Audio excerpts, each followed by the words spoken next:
Ang lalaki, habang tumitingin sa ikalawang palapag, ay napansin na tila hindi karaniwang tao ang kanyang boss. Kapansin-pansin kasi na tuwing tatapak ito sa salamin na sahig ay nanginginig ito, na tila nagpapahiwatig na mabigat ang kanyang timbang. Nakakatakot palalo tuwing umaakyat siya ng hagdan, kinakailangang alalayan siya ng sekretarya para lamang makagalaw. Nang mapansin ni Jack na transparent ang sahig sa ikalawang palapag, naisip niya ang isang plano. Sirain ang salamin sa ilalim niya upang ito'y bumagsak at malaman kung sino ba talaga ang kanyang boss. Kaya't sa gabing iyon, nagdesisyong mag-overtime si Jack upang itest kung gaano kalakas ang dapat na presyon upang mabasag ang salamin.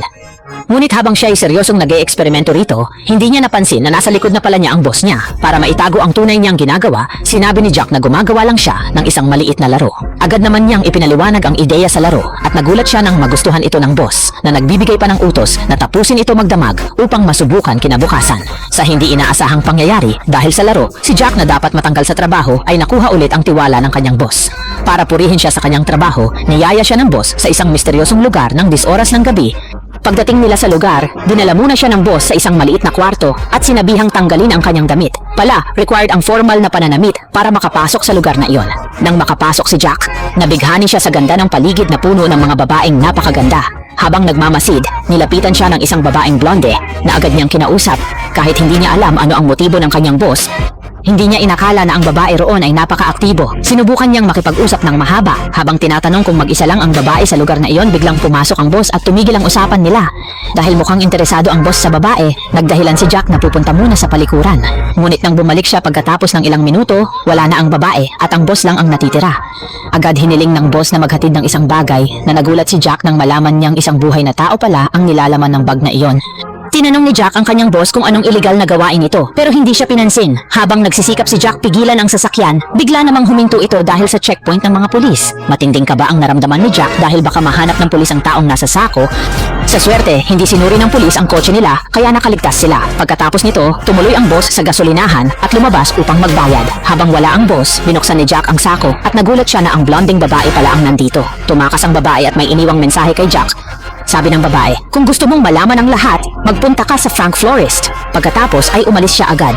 Nang bumalik ang boss, halatang alam niyang may ginawa si Jack, ngunit hindi niya ito sinita bilang iyon pala ay isang pagsubok kung mapagkakatiwalaan si Jack. Dahil hindi nasiyahan ang boss sa kanya, iniwan siya sa gas station. Doon na-realize ni Jack na ang boss niya ay mas may misteryo pa sa iniisip niya. Nang sumunod na araw, ginamit ni Jack ang boss niya bilang subject para sa laro na dinevelop at nakahanap ng kakaibang numero sa telepono ng boss. Ayon sa natagpuan niyang info, buwan-buwan tumatawag ang boss sa isang jewelry shop.